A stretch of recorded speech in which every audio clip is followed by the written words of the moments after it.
Attender అంటే కుర్చీలో కూర్చొని ఫ్యాన్ కింద కూర్చొని టీ ఇస్తే తాగి సంతకాలు పెట్టేది కాదు.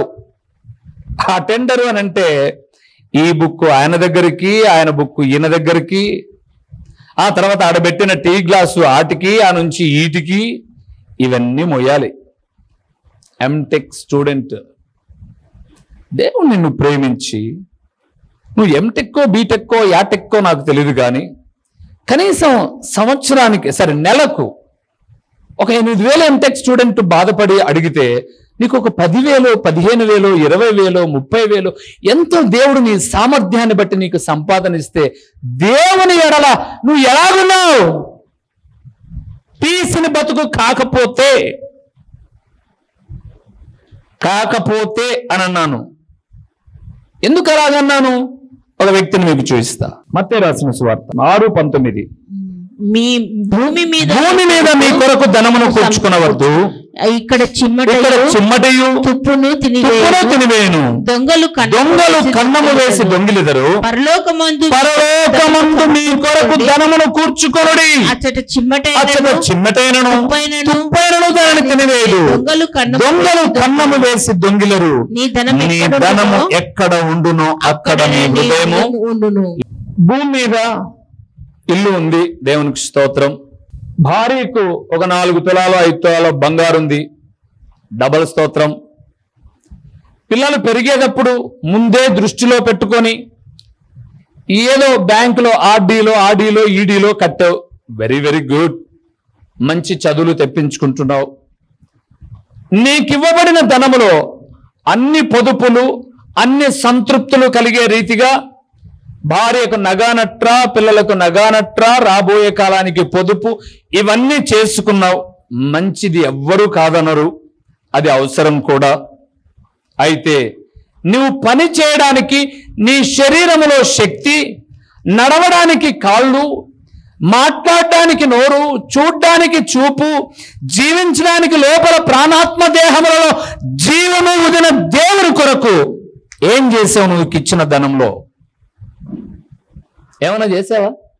అన్నా 20 సంవత్సరాలు 30 సంవత్సరాలు నా జీవితంలో దేవుని కొరకై నేను ఇంత చేశాను. ఏం చేసావు?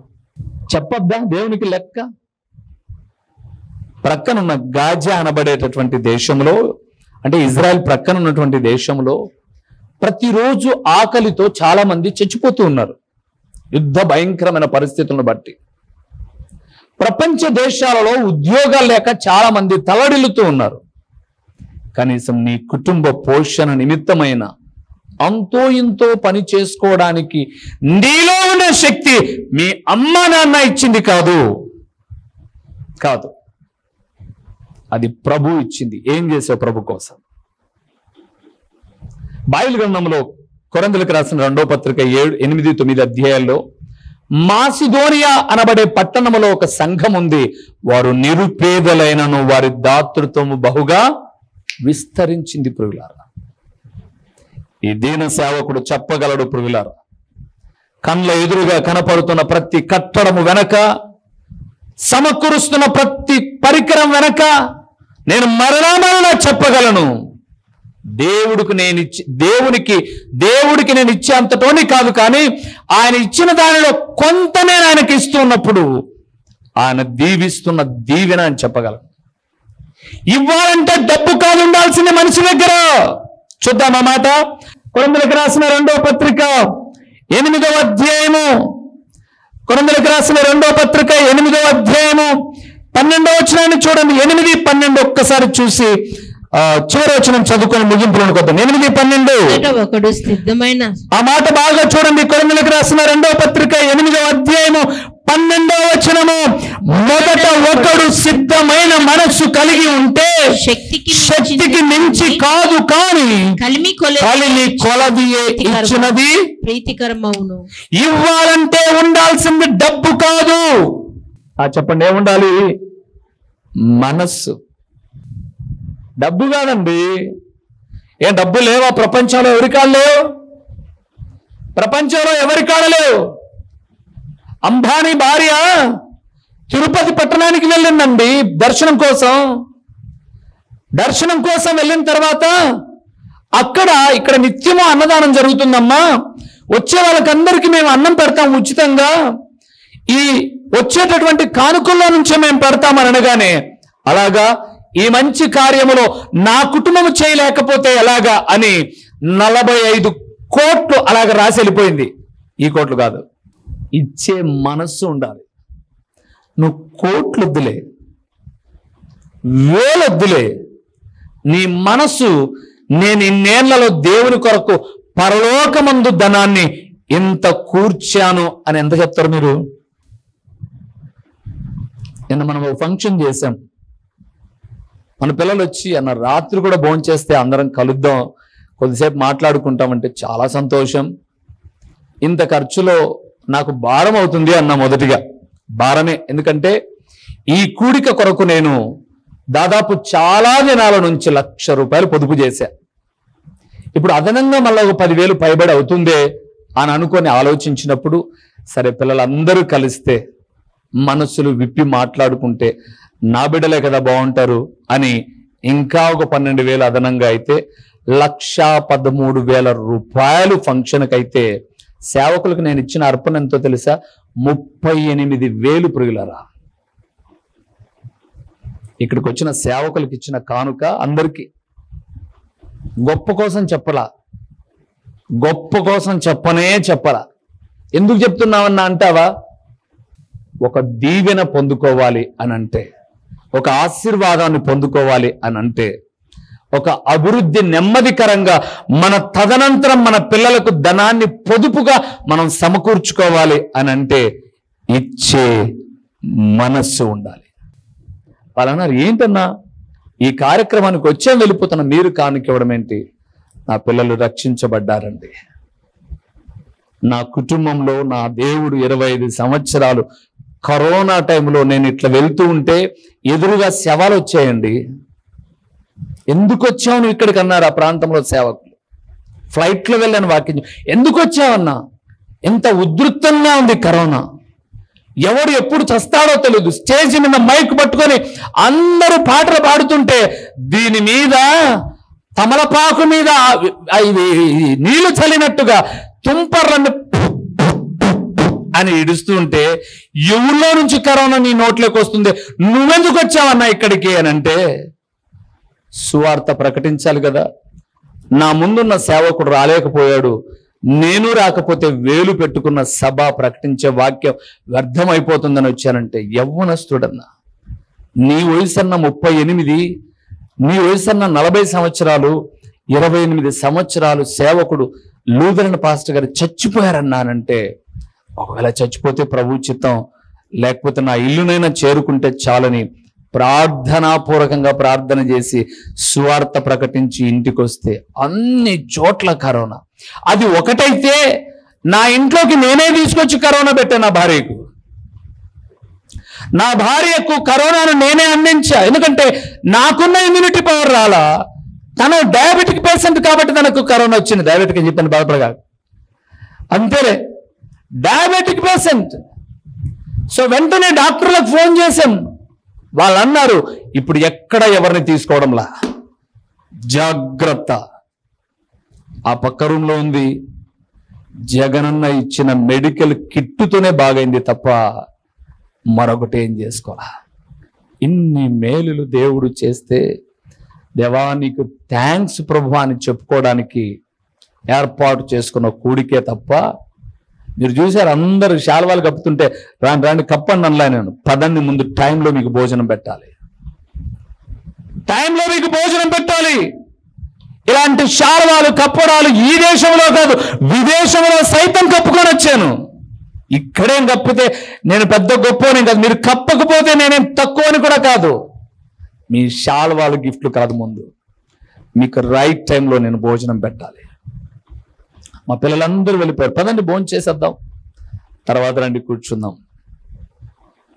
నేను ఎందుకు ఈ మాట జ్ఞాపకం చేస్తున్నానంటే, మనస్సులో ఏముండాలి చెప్పండి? ఇచ్చే బుద్ధి ఉండాలి. ఇచ్చే బుద్ధి లేకుండా ఎంత గిచ్చినా ఇయ్యరంటే అది నాకు తెలుసు. నా దేవుని ఎదుట చెప్పగలను నేను, ఈ దీన సేవకుడిని ఎప్పుడు కూడానండి దేవుని పనికి కానీ, దేవుని పిల్లలకు కానీ, దేవుని సేవకులు కానీ ఒట్టి చేత పంపను. వారు నమ్మకమైన సేవకులైతే. వాడు సేవ చేసేవాడు కాకుండా టీ బొట్లు కాడ, బొంకులు కాడ కూర్చొని అదింత ఇదింత నమిలేవాడైతే వాడు నా చుట్టూ 1 గంట తిరిగినా వానికి రూపాయి కూడా ఇచ్చి పంపను. పోను పో, నీకిచ్చే రూపాయి వేస్ట్. ధనమును గురించి దేవునికి ఏం చెప్పాలి? లెక్క చెప్పాలి. ఒక అమ్మాయి ఉన్నారు బైబిల్లో, అపోస్తల కార్యములు. సరే, ఇంక కొంత ఒక 10 నిమిషాలు ఎక్స్ట్రా అయినా తీసుకోండి. అపోస్తల కార్యములు 5వ అధ్యాయము మొదటి 5 వచనాలు చదువుదాం. మొదటి 5 వచనాలు. అమ్మో, వినాలి బాగా. అపోస్తల కార్యములు 5వ అధ్యాయం మొదటి 5 వచనములు. అననీయ అని ఒక మనుషుడు తన భార్య సప్ఫీరాతో ఏకమై పొలమమ్మెను. భార్య ఎరుకనే వాడు దాని వెలలో కొంత దాచుకుని కొంత తెచ్చి అపోస్తలుల పాదముల వద్ద పెట్టెను. అప్పుడు పేతురు, అననీయ, నీ భూమి వెలలో కొంత దాచుకుని పరిశుద్ధాత్మను మోసపుచ్చుటకు సాతాను ఎందుకు నీ హృదయమును ప్రేరేపించెను? అది నీ యొద్ద ఉన్నప్పుడు నీవే కదా అమ్మిన పిమ్మట అది నీ వశమై ఉండలేదా? ఎందుకు ఈ సంగతి నీ హృదయంలో ఉద్దేశించుకున్నావు? నీవు మనుషులతో కాదు దేవునితో అబద్ధం ఆడితవని వానితో చెప్పెను. అననే ఈ మాట వినుచునే ప్రాణము ఉండగా వినిన వారికి అందరికి మిగుల భయము కలిగెను. అప్పుడు పడుచు వారు వచ్చి వారిని ఎత్తుకొని పోయి 3 గంటలకు భార్య వచ్చెను. పేతురు, అమ్మా ఇంతకే అమ్మితిరా అని అడిగి 8 వచ్చిండు. ఇంతకే అమ్మితమనను. ఎందుకమ్మా మీరు పరిశుద్ధాత్మను మోసం చేయడానికి ఏకీభవిస్తారు అని చెప్పగానే వారు చూస్తుండగానే ఆమె పడి చచ్చెను. తీసుకొని వెళ్ళి గోతిలో పెట్టిరి. నన్ను అడిగితే సందర్భం వచ్చింది వాడు చెప్తున్నా, మనమున్న కాలనీలో మటకాకు ఖర్చు పెట్టిన దాని భాగంలో 10వ భాగం కూడా దేవుని కానుక ఇచ్చిండు రండి చాలా మంది. దేనికి ఖర్చు పెట్టిన దాంట్లో చెప్పండి అమ్మ. దేనికి? జూదానికి. ఎందుకు సందర్భం వచ్చింది చెప్దాం. మనం ఇమ్మానుయేలు జూదంతో దగ్గర 10 లక్షలు దుమ్ము లేపాడు కదా. బాగా ఇబ్బందుల్లో ఉన్నాడు. ఇప్పుడు ఎంత ఇచ్చింటారు దేవునికి? 35-38 సంవత్సరాల వయసులో ఎంత ఇచ్చింటావు? 10 లక్షలు జూదానికి వ్యర్థమైపోయినప్పుడు ఏమైనా ఒక 10,000 పైబడి ఇచ్చింటావా అంటే ఏడును అక్కడికి కదా. గుర్తు పెట్టుకోండి పురుగులారా, నీ ధనం విషయమై లెక్క చెప్పాలి. నాకు మీరు ఇచ్చి వెళ్ళిపోతారండి మీ ఇంటికి. ఇంకా చెప్పమంటారా? మన వాళ్ళు కొంతమంది 300-500 తీసుకొచ్చి ఎందుకు ప్రార్థన చేయించుకుంటున్నారంటే క్రిస్మస్ అప్పుడు వాళ్ళ గిఫ్ట్ ఇచ్చి మనకి ఉంటట. గిఫ్ట్ కోసం కూడా ఇస్తున్నారే తప్ప గిఫ్ట్లు ఉండవు. మీరు ఇచ్చింది దేవుని పరిచయకు ఉపయోగిస్తాము అంటే ఒక 3-4 చేతులే వస్తాయి. గిఫ్ట్ లేదంటలే ఏమిచ్చావు కానీ అంటారు వాళ్ళ ఇంట్లో కూడా. గిఫ్ట్ కోసం కాదు ప్రియులారా, దేవుని రుణము తీర్చుకునే భాగ్యం అండి. ఎంత జీవితాన్ని కాపాడుతూ ఉంటే హాస్పిటల్కి వెళ్తే సార్ దగ్గు సార్ అనంటే టెస్ట్ చేయించుకొని రాపో అంటాడు. చేయించుకొని రాగానే తగ్గలేసారంటే మొత్తం బాడీ స్కాన్ అంటాడు. వాందేమైంది? ఆ నెలలో వాని హాస్పిటల్లో 1-2 నర్సులకు సరిపడా బిల్లు నీతో రాబట్టుకొని ఏం లేదంట కాఫ్ సిరప్ తాగంటాడు లాస్ట్కు. అప్పుడు నువ్వు అంటావు ఏమి లేదంట నాకు. ఎంత పోయిందప్పటికీ? ఎంత ఇచ్చాము దేవునికి? ధనం విషయంలో దేవునికి ఏం చెప్పాలి?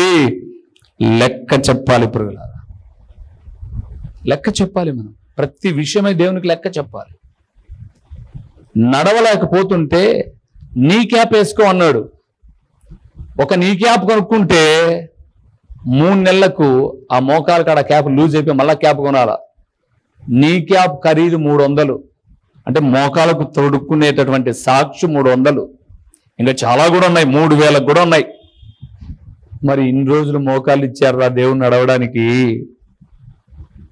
నీ క్యాప్ లేకపోయినా మోకాలు లేకపోతే నీ క్యాప్ ఉపయోగపడుతుందా? పడదు. మరి ఎంత ఇవ్వాలి దేవునికి?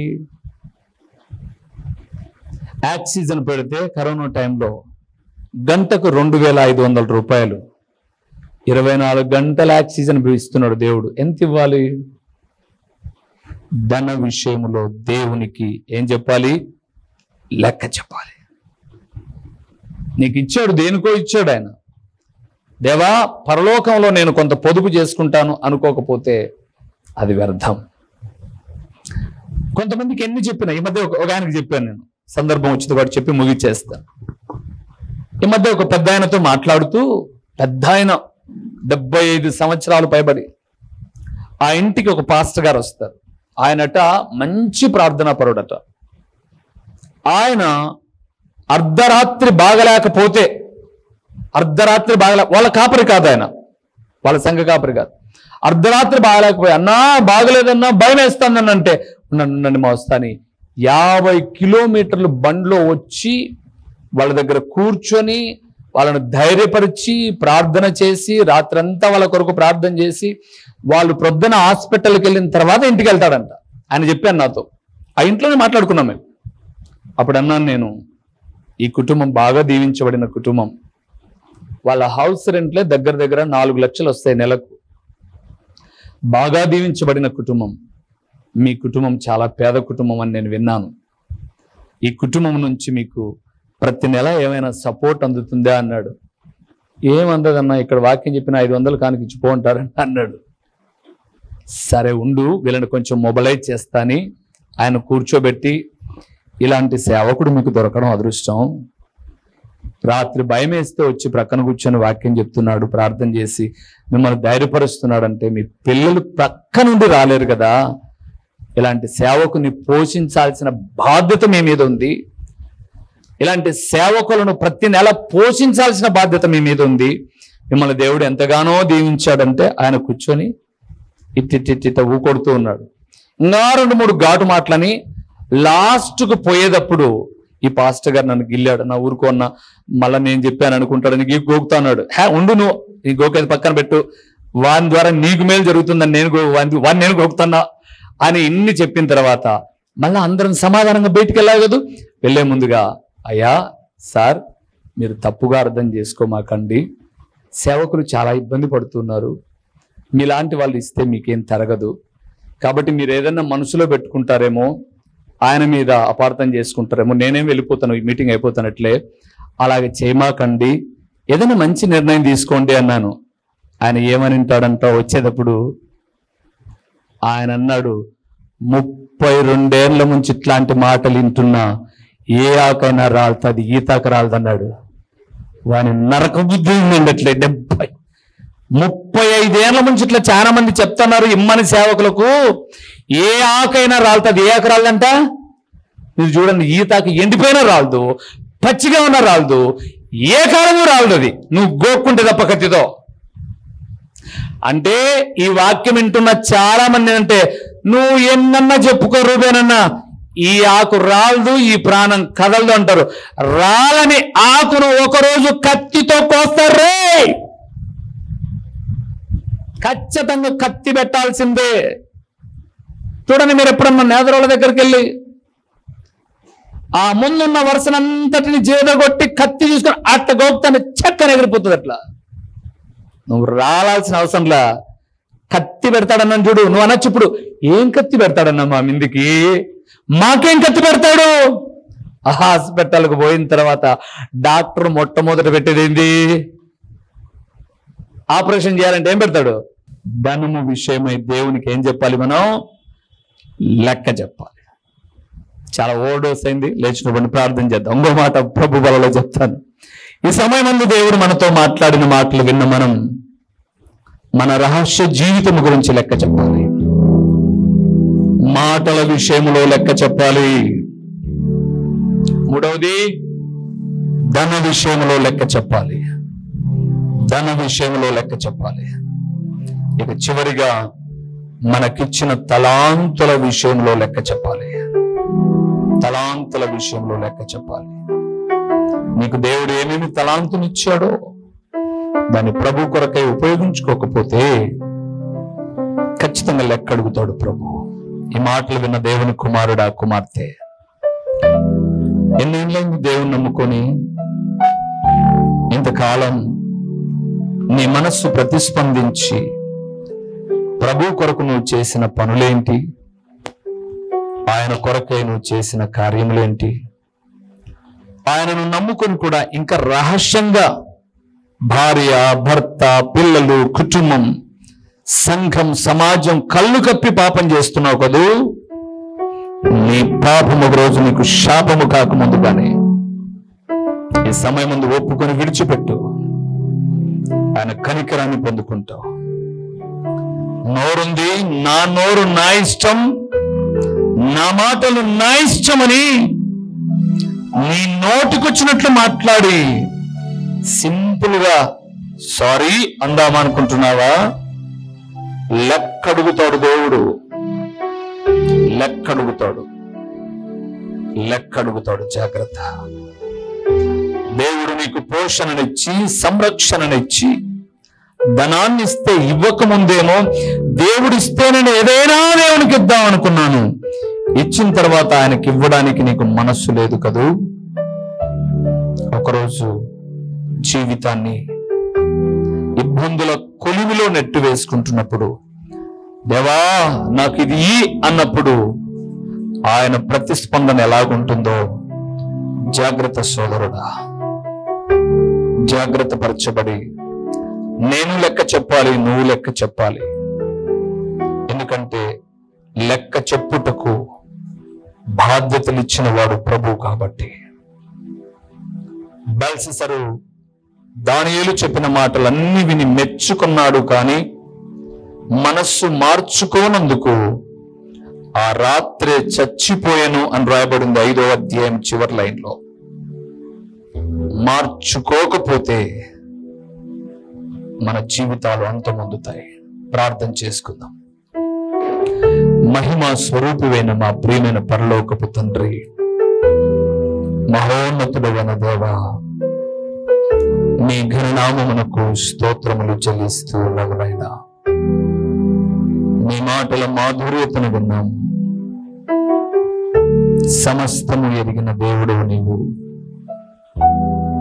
ఈ సమయమందు మేము లెక్క చెప్పవలసిన వారము అన్న భయముతో నీ ఎదుట నాయనా ఈ క్షణము వరకు మా వలన జరిగిన ప్రతి పాపదోషములన్నిటిని ఒప్పుకొని విడిచిపెడుతున్నాము తండ్రి. నీ కనికరానికి మేము పాత్రులమై నాయన మీ అడుగు జాడలలో పయనించడానికి కృపనివ్వండి నాయన. ఎక్కడ తప్పిపోయామో మాకు తెలియచేశారు, సరి చేసుకునే భాగ్యాన్ని కూడా ఇచ్చారు. ఈ అవకాశాన్ని మేము ఏ ఒక్కరము జార విడుచుకునక ఆయన రాబోయే కాలం అంతా కూడా ఈ వాక్యానికి తగిన జీవితాన్ని మేము జీవించడానికి కృపనివ్వమని, ప్రకటించబడిన పరలోకపు సంగతులు వ్యర్థముగా పోకుండా సారవంతమైన నేలను పడిన విత్తనం వలె 30దంతలుగా 60దంతలుగా 100 ఫలింపచేసి మీ ఘననామానికి మహిమ ఘనత ప్రభావములు మీరు కలుగు చేసుకుని యేసు నామములో అడిగి పొంది ఉన్నాము తండ్రి. ఆమేన్. మన ప్రభువును రక్షకుడునునైన యేసుక్రీస్తుల వారి యొక్క ప్రశస్తమైన నామములో ప్రొద్దుటూరు పరిసర ప్రాంతాలలో ఉన్నటువంటి ఆత్మీయులైన దేవుని ప్రియబిడ్డలైన మీ అందరికీ శుభవందనములు తెలియచేయుచున్నాను. ప్రభునందు ప్రియులారా, దేవుని మహాకృపను బట్టి ప్రొద్దుటూరు ప్రాంతంలో హోమస్పేటలోని రాఘవరెడ్డి ఫంక్షన్ హాల్లో గడిచిన 2 సంవత్సరాల నుంచి జరుగుతున్న సువార్త కూడికను మార్చబడినది అని తెలియచేయుటకు సంతోషిస్తున్నాను. పైకి ఎక్కలేని అననుకూలతలో ఉన్నప్పుడు అందరము ప్రార్థన చేయగా ప్రొద్దుటూరు నడిబొడ్డున ఉన్నటువంటి ఒక స్థలమును దేవుడు మనకు లీజుకి ఇచ్చాడు. ప్రొద్దుటూరులోని గాంధీ రోడ్లో అనగా సూపర్ బజార్ రోడ్డులో కల్లూరు ప్రసాద్ రెడ్డి అనబడే ఎముకల డాక్టర్ హాస్పిటల్ ఎదురుగా ఈ సువార్త కూడిక, సాయంకాలపు సువార్త కూడికను ప్రారంభించాం. దేవునిందు ప్రియులారా, ఒక వాక్యము కొరకు మాత్రమే ఈ కూడికను ప్రారంభించాం. వాక్యము ప్రొద్దుటూరులో లేదు అని కాదు, కానీ మరింతగా దేవుని వాక్యము మీకు చేరువ చేయాలి అని ప్రతిదినము టీవీలో వింటున్నటువంటి దేవుని వాక్యాలు మీకు ఆశీర్వాదకరంగా ఉన్నాయి అని ఒక సంఘ ప్రాంత భేదము లేకోకుండా ఉదయకాలపు కొన్ని అననుకూలతలో కూడా చాలామంది ఆరాధనకు వెళ్ళలేని వారికి, దేవుని వాక్యము వినలేని వారికి ఒక సౌకర్యవంతముగా సూపర్ బజార్ రోడ్డులోని కల్లూరు ప్రసాద్ రెడ్డి హాస్పిటల్ ఎదురుగా ఒక క్రీస్తు ప్రార్థనా గృహము అనే ఒక స్థలంలో ప్రతి ఆదివారము సాయంకాలం 6 గంటల నుంచి 8:30 వరకు ఈ సువార్త కూడిక జరుగుతుంది. కేవలం దేవుని వాక్యము మాత్రమే ప్రకటించే ఒక ప్రణాళికతో, వాక్యమే అన్ని కార్యాలు చేయగలదు, వాక్యము మాత్రమే నెమ్మది ఇవ్వగలదు, వాక్యము మాత్రమే స్వస్థపరచగలదు, వాక్యము మాత్రమే సరైన మార్గములో నడిపించగలదు, వాక్యము మాత్రమే గొప్ప ఆదరణ ఇవ్వగలదు, వాక్యమే జీవాధారమై ఉన్నది అని తెలియచేయే అమూల్యమైన ఉద్దేశముతో ఈ ప్రతి ఆదివారపు సాయంకాలపు స్వార్థ కూడికను ప్రారంభించాం. ప్రియులారా, ఇప్పటికే అనేక మంది కూడికకు వస్తూ ఉన్నారు. మే 19వ తారీఖు 2024 ఆదివారపు దినాన ప్రారంభించాం. అనేక మంది కూడికకు వచ్చి దేవుని వాక్యం వింటూ దేవుని రాకడకు సిద్ధపడుతూ ఉన్నారు. మరి మీరెందుకు రాకూడదు? మిమ్మల్ని కూడా ఒక ప్రేమపూర్వకమైన ఆహ్వానాన్ని అందిస్తూ ఉన్నాం. రండి. వాక్యము కరువైపోతున్న చివరి దినాల్లో, వాక్యము దొరకని దినాలు రాబోతున్న దినాలలో ముందుగానే వాక్యాన్ని మనం ఒక నిర్దిష్టమైనటువంటి సందేశములతో, ఒక చక్కటి అంశ భాగములతో ప్రతి ఆదివారం సాయంకాలం 6 గంటల నుంచి 8:30 వరకు చక్కటి పాటలు, దేవుని స్తుతిస్తూ దేవుని వాక్యాన్ని పంచుకొని వచ్చిన మీ అందరి కొరకు నేను ప్రార్థిస్తాను. దేవుడు నూతన కార్యాలు చేయుటకు సామర్థ్యం కలిగిన వాడు. రండి. సూపర్ బజార్ రోడ్లోని కల్లూరు ప్రసాద్ రెడ్డి హాస్పిటల్ ఎదురుగా ఈ యొక్క స్వార్థ కూడిక ప్రతి ఆదివారం జరుగుతుంది. వీక్షకులైన మీ అందరినీ, ఆత్మీయులైన మీ అందరినీ ప్రేమపూర్వకంగా ఆహ్వానిస్తున్నాం. వచ్చిన తదుపరి మీరు నేను కలిసి ప్రభువును ఆరాధిద్దాం. వస్తారు కదూ? ప్రేమతో మిమ్మల్ని ఆహ్వానిస్తూ దైవజనుడు ఓ రూబేన్ గారు. ప్రభు పేరట మీకు వందనములు. మా చిరునామా దైవజనుడు బ్రదర్ ఓ రూబేన్ గారు, క్రీస్తు ప్రార్థనా మందిరం, డోర్ నెంబర్ 1-10-386, నగరిగుట్ట, పులివెందుల, కడప జిల్లా. మీ ప్రార్థనా అవసరాల కొరకై సెల్ నంబర్ 9989067409.